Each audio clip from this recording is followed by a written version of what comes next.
Hello and welcome to the AART Podcast with me, Chris Stafford.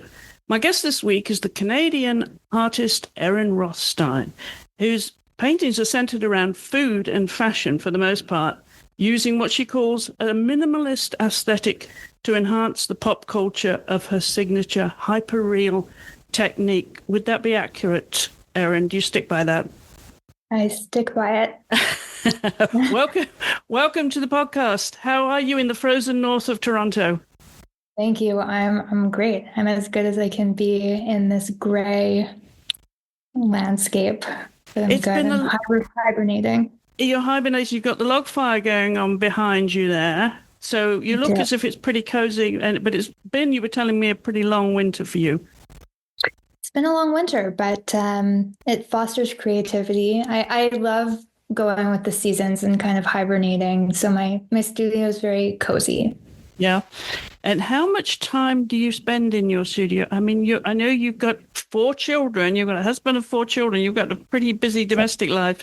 How much time do you actually spend with your art? I spend many, many hours a day in the studio. Even when I'm not creating, I find it's just like a creative haven, which sometimes looks like doing nothing. Just like sitting and resting here and waiting for inspiration, or just painting all day.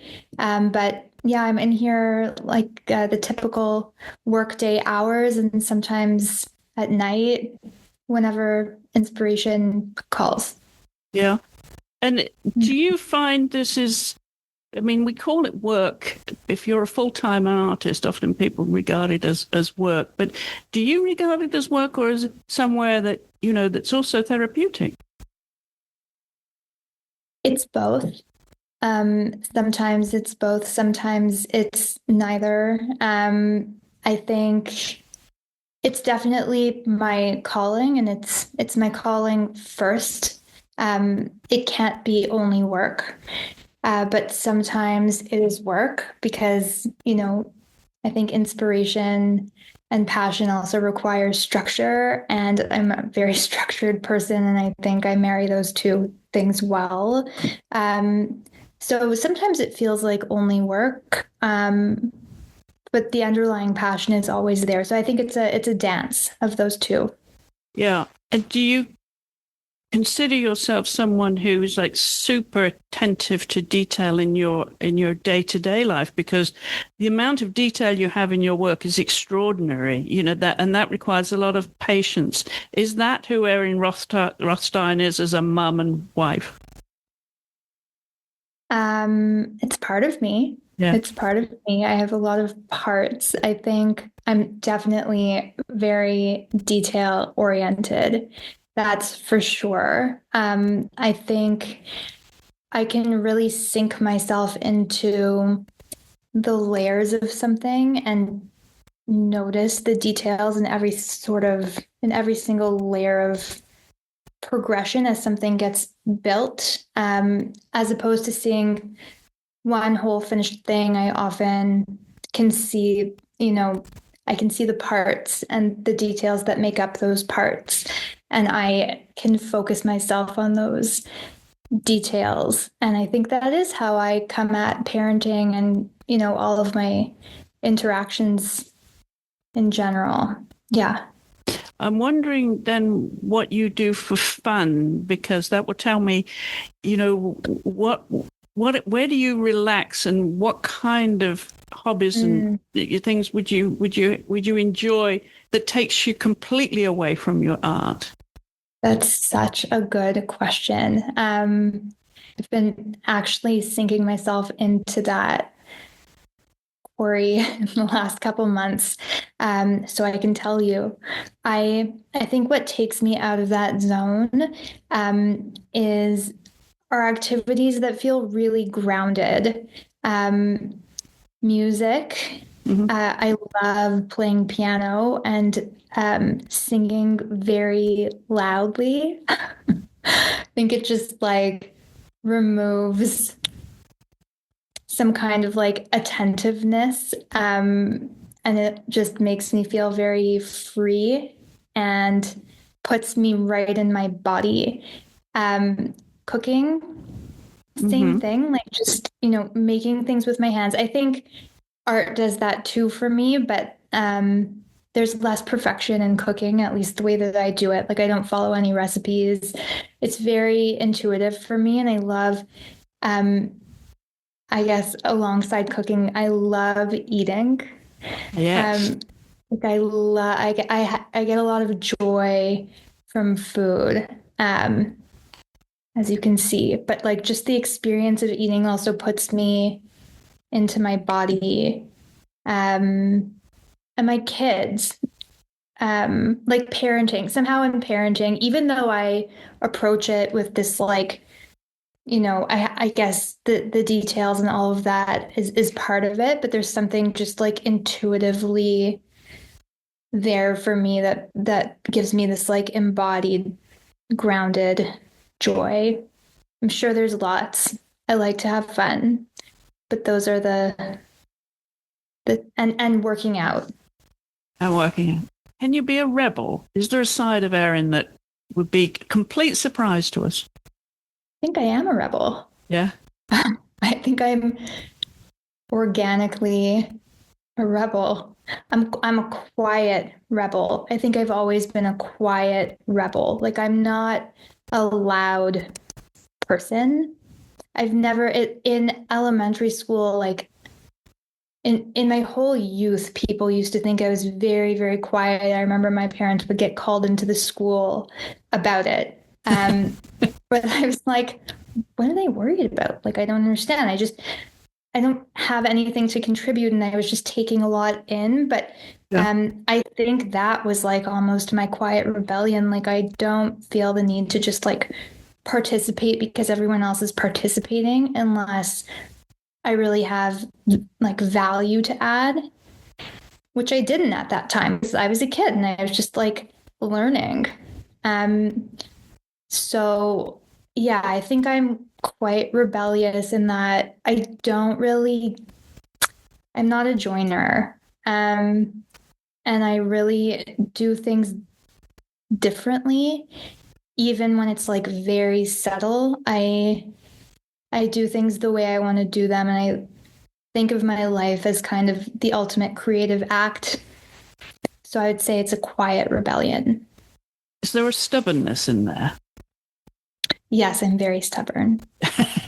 I'm very stubborn. But I'm stubborn, but I come around. Like I think I'm not inflexible. I'm actually quite flexible, but sometimes later. Like I need to come to things on my own terms. I'm not easily led, but I am easily inspired. So I think sometimes even when my team is like, we should do things like this, and I'll just be like, no. But then one day later, I'll be like, oh my God, that was such a good idea. So, a little you bit are of negotiable. I'm negotiable. Okay. Yeah. I'm wondering what your horoscope is. You're born in May 1986, right? So what would your... Taurus. I'm Taurus. You're a Taurus. Oh, I'm a pretty classic Taurus. That would explain it. Mm-hmm. Let's get back to your music. I'm a Taurus with a lot of Aries energy. Oh, okay. Okay. That's an interesting combination. Yeah. Mm-hmm.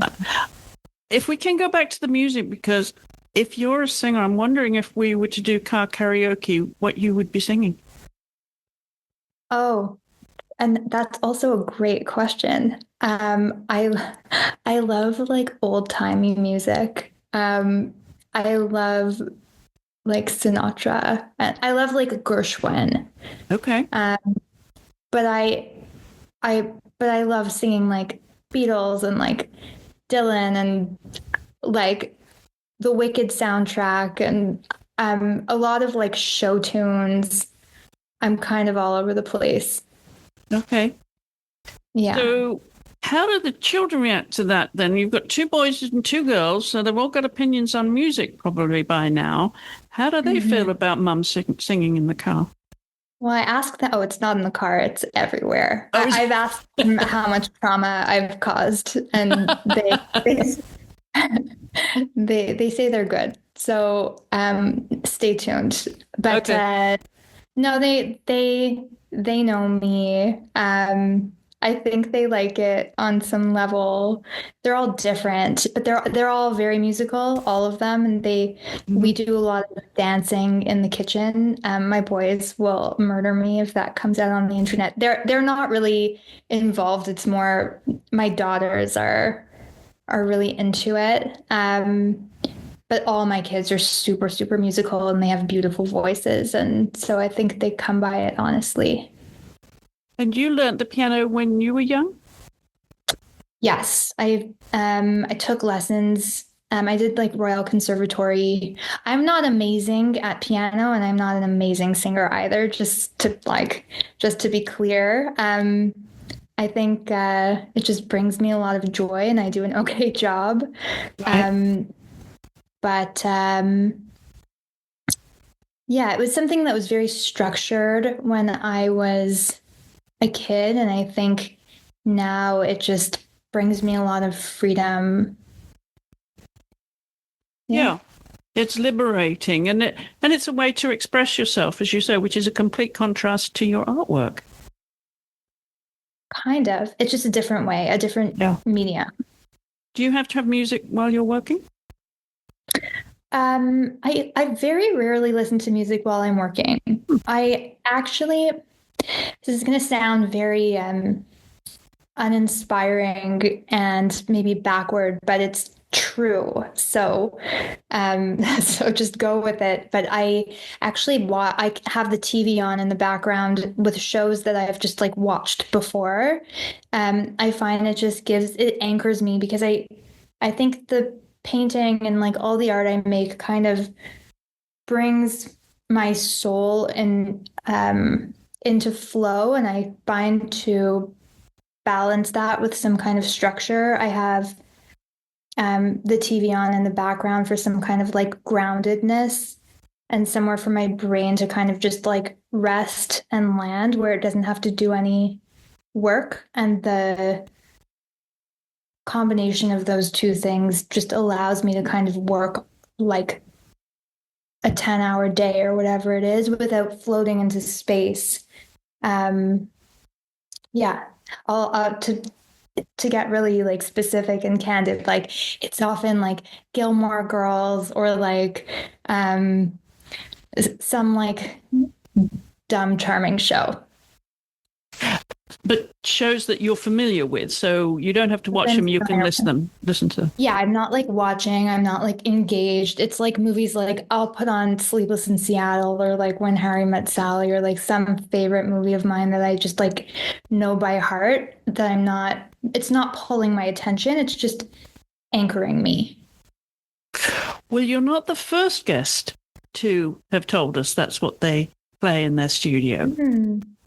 Really? Yeah, we've had a guest who does exactly the same thing. It shows that she's familiar with, and she just wants them playing in the background. It's kind of the soundtrack of her studio life. Interesting. Yeah, it's interesting how that transports you in a way, but also grounds you. So it's a background.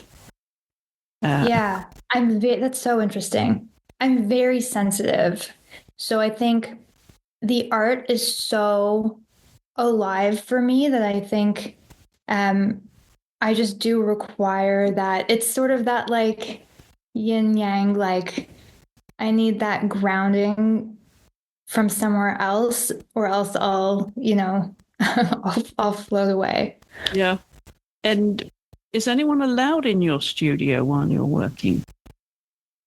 Not while I'm dialed in, not while I'm like in flow with my art. And if somebody does come out, my kids know, everybody in my house knows, it's like, not now. Sometimes they do it with the hand, just like, but they don't take it they understand. They're certainly allowed in the studio, and I can also easily, take a break and come in and go out of it. But and I'll let them to like sit and paint on my lap, like on my paintings carefully with my guidance. But I'm not dialed into my art in those moments.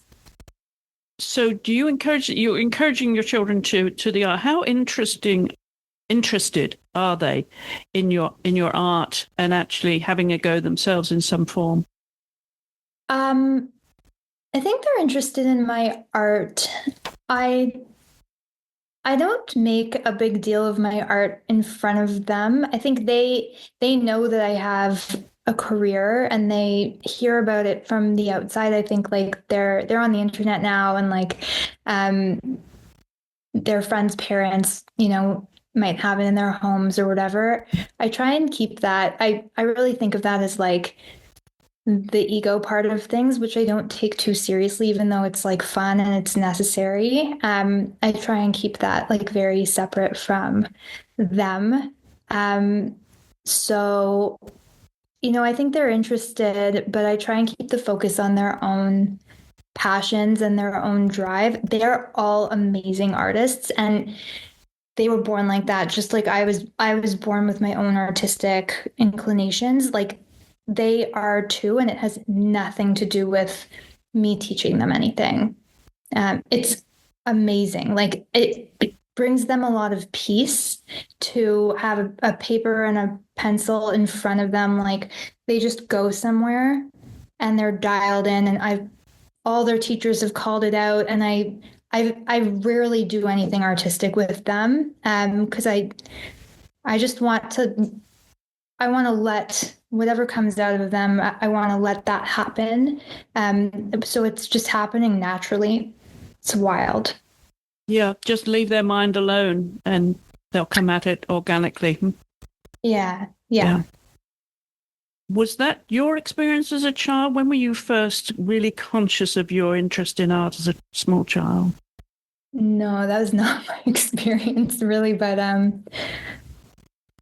in some ways, my mom is an amazing artist, and her whole lineage is made up of artists, and we all have the same skill. It's all the same kind of art. So I was always made aware of that. And that being said, I think I really had my own, like my kids, like this came out of me very naturally. I think then my parents, and specifically both my parents encouraged it. I think my dad, can't draw at all, but he was very like morally encouraging. But my mom really like enabled this and would sit and show me, like this is how you shade, and this is the caliber of like, she would buy me all the professional pencils and paints, as I do for my kids too. Like she get me a portfolio, like she set me up to take it seriously, and I set them up to take it seriously. But I think it was like my upbringing in general was a little bit more structured in that way. I think we have a little bit of a different parenting style. So what did you learn from that then, from that parenting style and your access to the art at a young age, and how it sounds as if it guided your pathway into adulthood to become a professional artist? Was that a singular track for you? Was it a silo experience? It guided me in some way, as in just as all of our childhoods guide us in some way, I think it was a singular track, although for a time I thought I was going to be a psychiatrist, only because both my parents are doctors, so I just thought I would too. But then reality set in, and I realized that that is my nightmare. I'd love to be a psychiatrist. I just would hate to go through medical school. I can't look at blood like in any capacity. Okay. So that's not happening. But so if the children have an accident, then and they're bleeding, then it's Sam. Okay. If they have an upset stomach, it's me. Okay. We have a good division of labor, but I think no. But of course, I'll deal with anything I have to.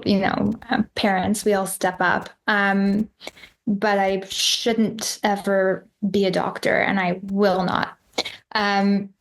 But no, my upbringing, I pretty much always knew.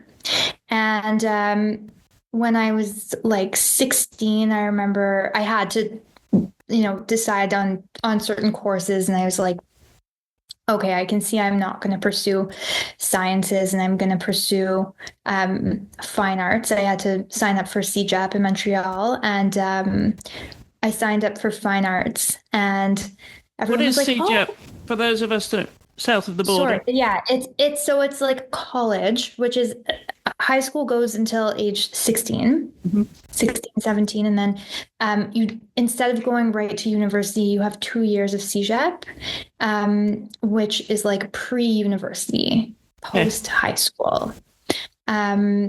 So it's very much like university, except it's all in one building. But you choose your own courses, and otherwise it's university basically. And then we do one less year of university.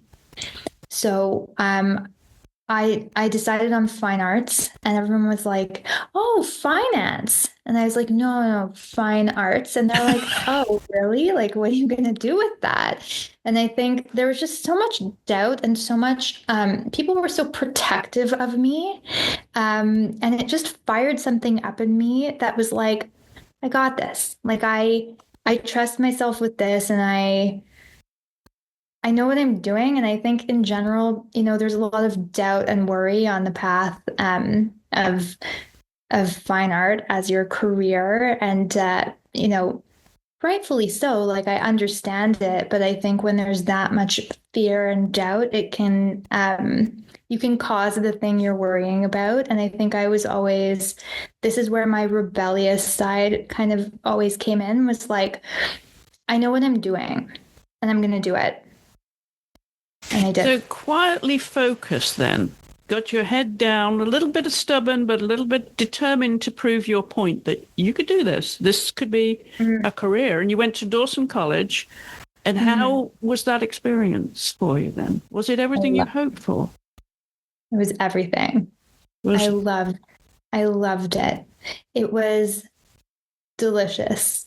It was very different than my friends' experiences, because you get to, first of all, it was my first taste of independence, because I was living at home still, but you're like, I was taking the subway to school and the metro in Montreal, and you're on your own schedule. And so in fine arts, you're like, I had this big portfolio. I could like wear, people would wear these like ridiculous, like artsy outfits, and I just like leaned all the way into it. Like, it just felt so creative and free. And you also like, I just felt like I was excelling there, and I felt recognized. And then in addition to making the art, you have these critiques where you put all your work on the wall, and we would like, at the legal age, we would like drink wine in class and like critique each other's work. Like, it was so cool.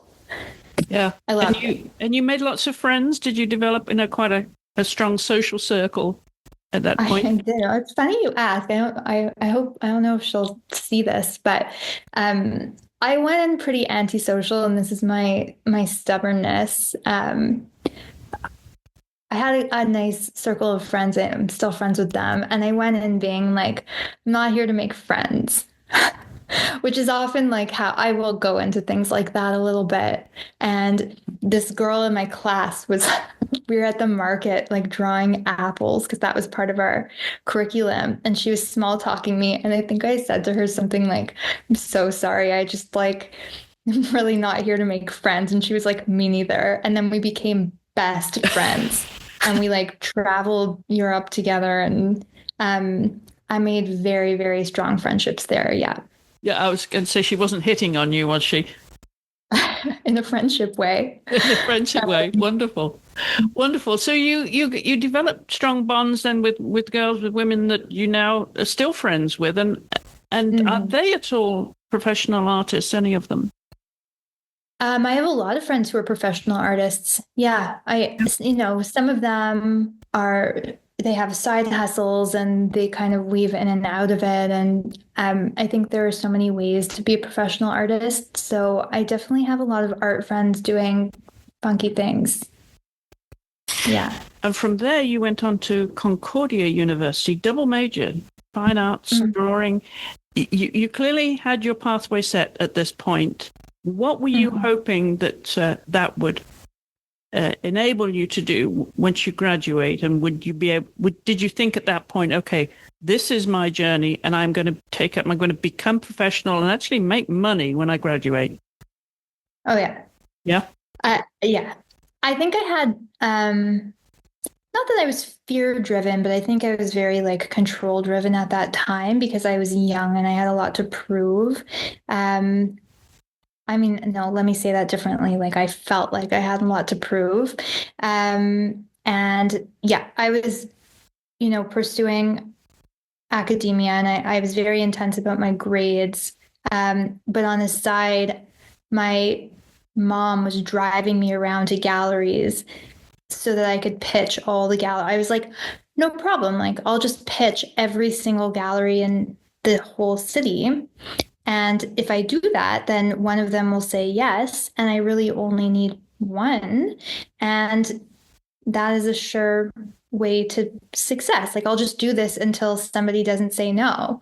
And it wasn't about money. It was just about, I was like really fired up at that time to make this happen. And I had no pride in the best way. Like I was just willing to put myself out there, and I did get into a great gallery that I loved and gave me really like a great start. So I always had that kind of like hustle in me. Super ambitious then, so determined. Super ambitious. I'm moving in a new way now. I think I took my ambition to its height, to its maximum height. I think I'm, learning some different lessons now, but I think at that time, very ambitious. Is it because now, Erin, you feel like you've really established yourself as a professional artist? You don't have to prove anything to anybody, your parents, your family, your peers, your audience. You feel secure and established as a professional. I do. I don't know if that's why. I think if you're on this track, like you don't really ever get to a point where you're like, oh, I did it. Now I can relax. Like, I think I would just find something else to move toward. I think I more just have reached something in myself where the climb is not appealing anymore in terms of a vehicle for growth. And I can see that like I'm happy with what I've built. I can see that climb doesn't end ever. And I more want to now expand rather than grow, which, just to make that sound less vague, means that I think I've built something creatively that is great and I'm so happy with it.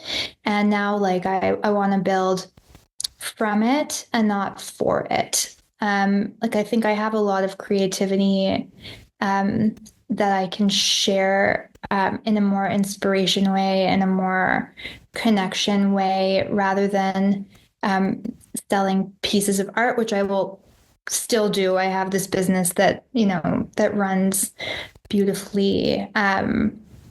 So I'm growing in a different way now. Like you've built your house, now you just want to fill out the rooms with your art.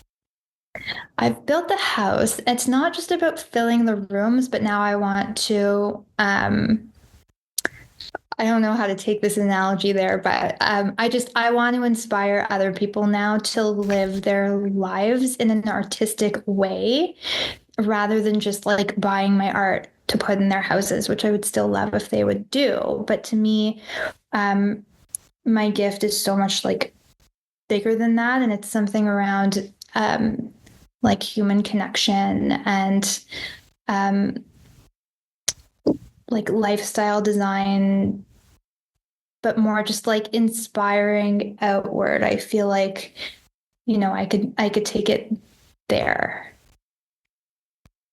Still vague. I'm still working on what that means. I've written a book that I'm working on getting published. I, have some speaking engagements and doing things like this. Um, there's something around like a teaching and nourishing direction where my art just wants to expand rather than climb. Right. Well, you have a very comprehensive education yourself. After Concordia, you went on to Western to get a master's in art history. So it sounds as if you have a very well-rounded education in your chosen field as well, which would set you up for teaching very nicely. I think so. And I don't even think it's because of that. I know my art for sure. But I love school. I could have done school forever. Practical things, not prevented that path, but I did my path. I'm happy with it. But I really, if there were 10 of me, one of them would have just stayed in school. But when I was at Western, I was a TA and I had a class to myself. TA being? Oh, sorry, a teacher's assistant. Okay. And they basically, in some cases you're kind of like an assistant to the teacher, but in some cases they actually hand you a class and they give you a topic and you can teach the whole class. You're grading you're reading essays and grading papers. You're effectively, you're like a professor, but you're not, because you haven't, earned that. But this is while you're getting your master's, you also get to be a TA. Okay. You get paid some like very nominal thing for doing that, which was so exciting to me because I had never like gotten really paid anything before. I was still in school. But I got to lead this course on basically like, what is art? Like it was such a blank slate, and they gave like vague subject matter, but you could really like, you could do what you wanted with these students. And I loved it. Like I really like came alive in that class. I felt like I could connect with the class. I felt like I made that fun for them, and just to, it felt like parenting a little bit, how I enjoy parenting. Like it feels very intuitive for me to watch other people come alive and have, watch dots connecting and getting curious with them and doing this with them just felt amazing. What were you drawing and painting back then, and what mediums were you using right at the beginning of your career? Then when you graduated and you were actually selling art, you found your gallery. What were your mediums? And was it always food and fashion? No. I was always a drawer. So a draftsman. So I never had painted until I was 17. I did watercolor, which is considered to be in the drawing category because it's so, and the way that I paint now, I would say is also in the drawing category because I really do it like my brushes, looking for a brush, but my brushes are very small, like a pencil almost. So I was drawing and I was focused on figurative pieces and drawing the human form. And at that time, I was working on a series called Two Solitudes. Turn this off, it's too warm. Two Solitudes, where I would draw two people sitting together that didn't know each other, but that had like a connection in the moment. And it was something around like being present together, but being completely individuated also, to the point where they have no interaction. And I did a number of those pieces. They were hard to move because figurative pieces in general are very hard to move. People don't want this is a total generalization, but in my experience, it was hard to put a painting of like strangers on people's walls. Like what I paint now is still like universally relatable.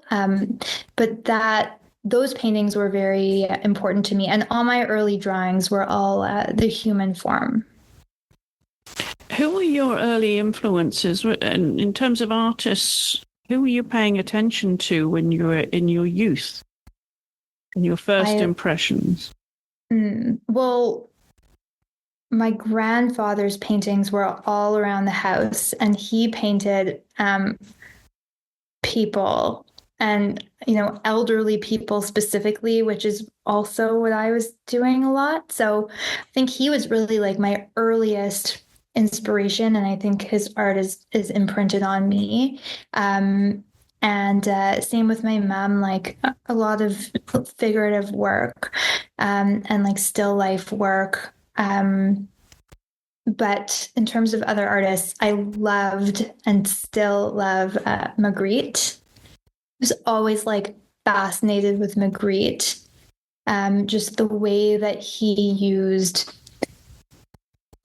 I don't know if you would call it hyperrealism, but that's the way that I viewed it. Like he used certainly like a realistic style of rendering to portray these like totally imaginative worlds. It was sort of like fantasy meets reality. And his way of rendering those worlds was very close to the way that I painted. And there was something so like silly and inexplicably weird about those pieces. And if you read anything about him, like he just says like, if you ask him what this is about, he's like, I don't know. Like I just love that. Like he just put it to the viewer, and like I'm not going to explain this to you because it's none of your business, and your interpretation of it is none of my business. And I love that. If you could have, say, one piece of art, of someone else's art, and maybe a famous piece, what would that be? Oh my God. I love Gerhard Richter. I don't know if that's, I'll definitely think of like 5 answers after this is over, but oh, there's so many. I love that one because I love how it's like organized chaos. There's something about that like really speaks to me. And I really love Munch. Like I love like portraits of tortured people that are kind of just or not even tortured, but just honest. I find his work is so honest, and it really it evokes something every time I see it. It's just so, in a world where everyone is so I don't want to say phony, but I think in a world where everybody is so, in the process of their day and like, oh, hey, how are you? Like I just find his work just takes a pause, and it just like looks right at you and is so unapologetically still, and there's no like pressure to be upbeat or to be any kind of way. So yeah, I think superficial. Any of those. Yeah. Beyond the superficial. Yeah, it's just so direct. Yeah. What do you like to hear people say about your work? If you were eavesdropping in a gallery? Wow, you have good questions. These are good. What do I like to hear? I mean, I think I just really like hearing that my work moves people. I don't think there's any specific compliment or like quality that I'm looking for from other people, honestly. I think I make the art because I want to make it. It fulfills something for me. And I think in a Magritte kind of way, like I want to share it. I think it's my artistic responsibility to share it. Like there's something that feels important for me to like release it. But I think once other people have it, it feels like none of my business. So I think as long as it is moving them and doing something for them, then that's what I like to hear. And that's what I hear a lot, which lets me know I'm on the right track. So that is your validation then, is it? Or is it when you step back from a piece that you think is finished? My validation is internal. I think there's a lot of validation that I've gotten from the sales that I've had, and there have been a lot, and I'm so lucky. And maybe lucky is not the word. I've worked really hard for this, and it's worked out. So I'm blessed, however you want to put it. I'm so grateful for it, and I get a lot of external validation, which is deeply satisfying on an ego level, you know? That's what I'll say, which is fine because I'm human. We all have egos. So it's fun. I would put that validation in like the fun category, like doing a show and like having a sold out drop or whatever. These are all like super fun things. But my actual validation is just comes from the inside and from like making work that feeds me. So when you feel you've finished a piece and you stand back and you can wrap it for the day, do you call Sam in, your husband, and get his take on it to give you that sort of comfort that you've got it to the place where you feel you need, and get his first reaction to it? No. Never? Sometimes it's not like that. It's never like I'm pretty sure every artist will say this. It's never like done. You know? Like it's never like that. It's like, oh, I can't do this anymore. There's usually some like frustration, and then I'll kind of, maybe I'll go to bed and I'll come back and be like, oh my God, this is really good. I think I could always keep working on a piece. Like there's not really an end point ever. Really? It's just when yeah. You don't feel I've got to stand back from it now. I've been tweaking and tweaking. I've got to stand back. I do. I know when to stop tweaking, but I know I could always keep tweaking. So there's never that like, I'm finished. It's more just like a soft, yeah, like a soft giving up point that then later softly turns into a doneness, and I know it's done. Sometimes, if someone walks into my studio, I'll be like, "Does this look done?" And they're always like, "Yeah." They'll often say that when it's like this ice cream is like not done. It's like in the very beginning stages. So, nobody else can really like do that for me. Like I know when I have nothing else to give, and that's when I'm done. Is that then an euphoric moment for you? No. When No. does the euphoria come in?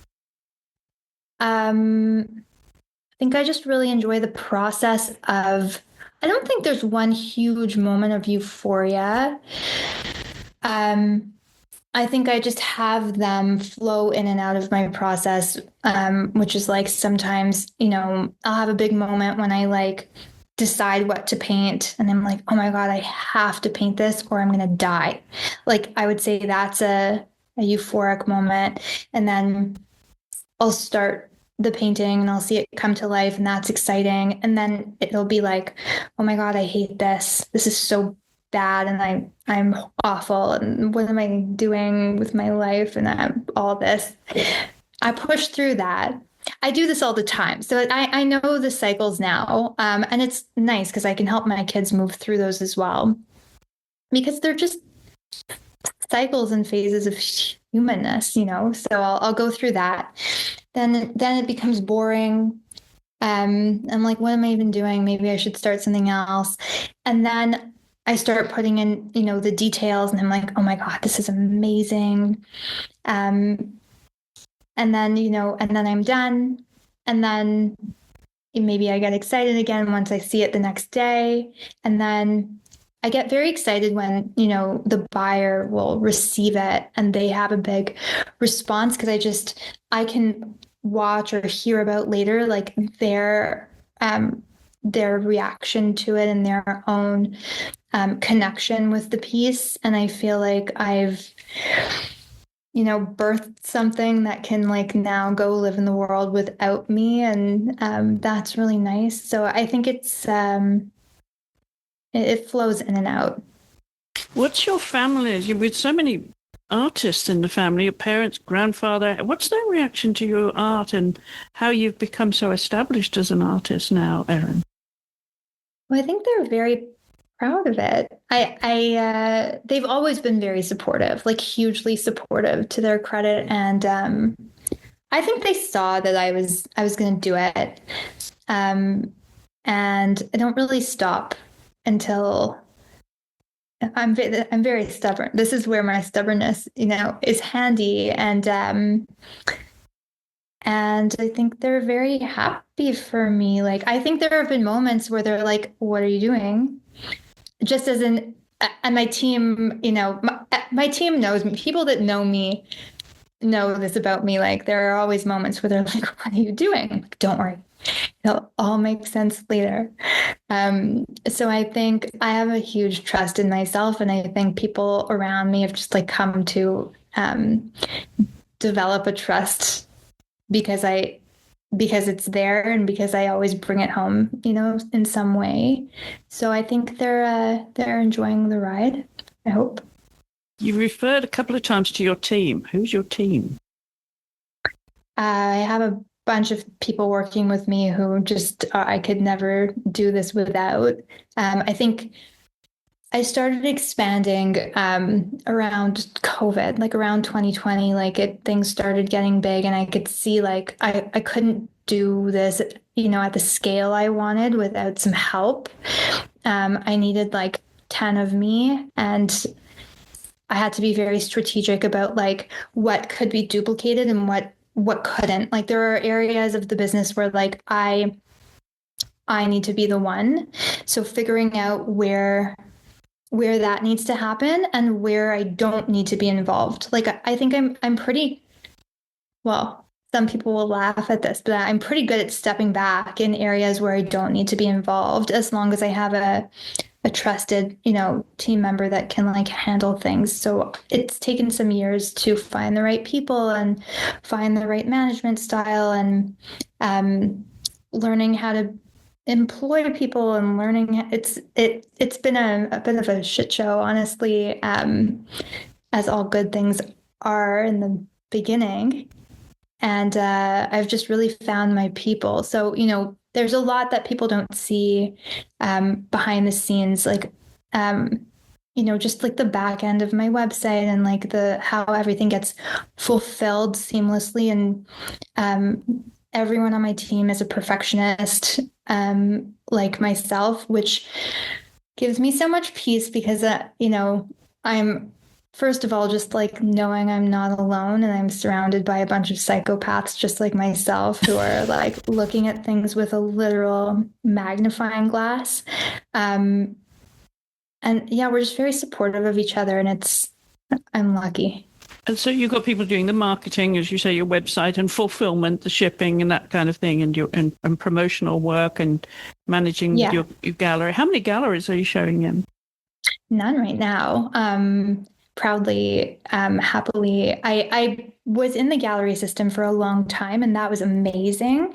I was in at one point, I think 9 galleries throughout different parts of the world, and that was a great thing at that time.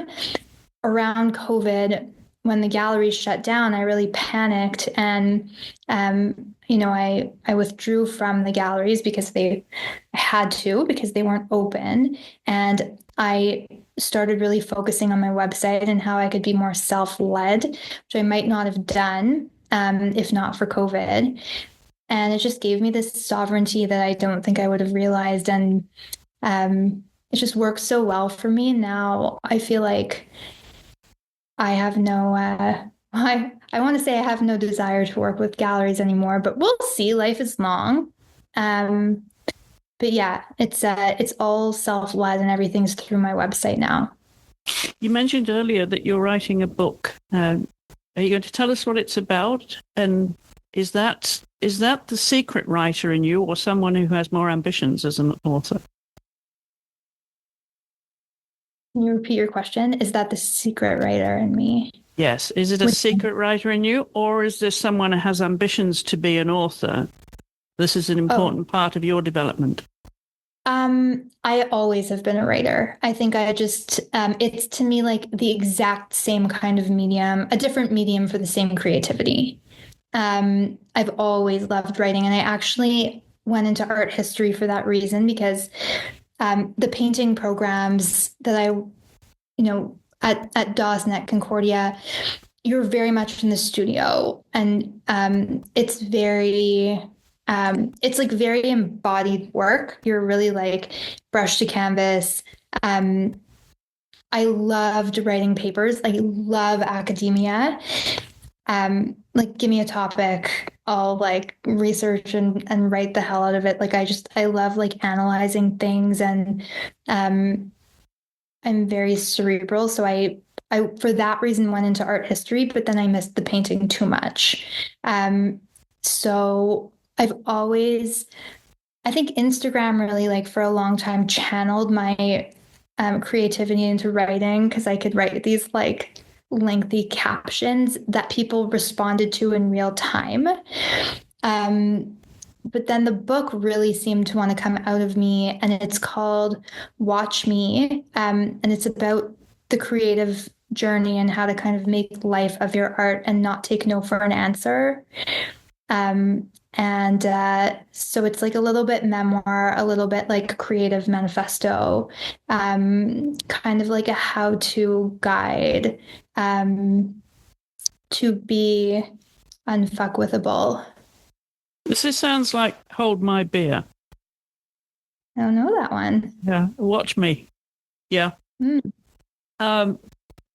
I'm curious. I have other questions for you, but we're running out of time here, Erin. So I'm going to come to the fun part of the show here, where we talk about, because food being, the background to your life and why you love painting, drawing food, but also cooking food as well. So we're going to find out who your dinner guests would be and what they would eat. Okay. Oh, and what they would eat. Oh yes. Well, now that you've told me, I think we need. I think we need to know what cuisine you were going to offer them too. Okay. And would you cater? Well, would you cook? Oh no, I wouldn't. Well, I'm just thinking. When I cater things, here's what I loved. I love to cook, but I also love to order in, but cook, half order in from all different places. And then I love a well curated table. So I love to create kind of the aesthetic of a feast. And I think there's something really decadent feeling about ordering in from multiple places and having some of it be cooked and then having it be served on platters. And it also takes the pressure off of me making everything, because I just don't have any, there's something martyring about that. And I don't have any desire to torture myself. And I like to have fun. I like to be one of the guests. And because of that, I host a lot. So is this kitchen supper or dining table? It's formal dining table? It would be a dining table. Okay. Right. But casual and fun. Right. and like just food on the table, like family style. I like family style, like a nice grazing. I love charcuterie boards and just like grazing of like maybe like a plate of oysters, maybe like a steak board. Like I like a grazing table where people feel well taken care of, but like casual and kind of like flexible. That's my hosting style. Okay. And like wine in the glass is like I like a fun time. My guests would be Picasso. Okay. I wrote my thesis on him, and I just am fascinated by Picasso. Catherine O'Hara, sadly, Cheryl Strayed, Ram Dass, Bob Dylan, and Princess Diana. Oh, do you have? This is a very interesting mix. Now, who's going to sit either side of you? Oh, I'd love Catherine next to me. And Princess Diana, Okay. flanked by two women. Okay. What questions do you have for Princess Diana? I haven't thought about it. I don't think it would be specific questions. I just find her to be a fascinating person and a very like mysterious and interesting and powerful person that I would just like to like absorb. Tell us about the other guests for people that may not be familiar with who they are. Obviously, they know Princess Diana, they know Picasso, and Catherine O'Hara. I mean, Cheryl Strayed wrote Wild. I just think like her. I don't actually think she coined the term unfuckwithable, but she definitely gave it the meaning that I think like put it out there culturally for what it is now. And I just think she's a really like inspirational person that's also very like grounded and relatable. Ram Dass for his, spirituality and, also like the creative way that he would think. Dylan, because I think people know. And I think, people can, there are so many reasons to be fascinated by all these people that, I think everyone would have their own reason, but I just like to observe people and how we're all so different, but also we're all so much the same. Yeah, I just think it would be like a fascinating group. I'm wondering what kind of conversations you're hoping your guests to get into and who might be talking to who about whatever. Well, I hosted like a couple months ago, I hosted Dinner with Strangers for the first time in Toronto, where I invited, I'm trying to think I think it was seven or eight. I invited 8 guests for dinner who didn't know each other, and I didn't know any of them. But I asked them just to reach out, and I just went purely off intuition. So some of them sent me like, "Hey, here's a bit about me." Some of them were just like, "I'd love to attend," and I just, tried to feel into the energy behind their outreach, and I put together a group of people, and I was just really open, and the conversation flowed so beautifully, and I think everyone was really moved. But I had no expectations of what the conversation would be, and I didn't have like cue cards, and I was like, if this is so awkward, then that will be fascinating. Mm-hmm. So I think in the same way, like, I don't know. I think you put people together, it's bound to be fascinating. I think when we over curate things, we take the art out of it. So for that reason, like, I don't know. I think it would just unfold, you know? I'm sure it would. A very interesting mix. Well, finally, Erin, before I let you go, what are you looking forward to in 2026?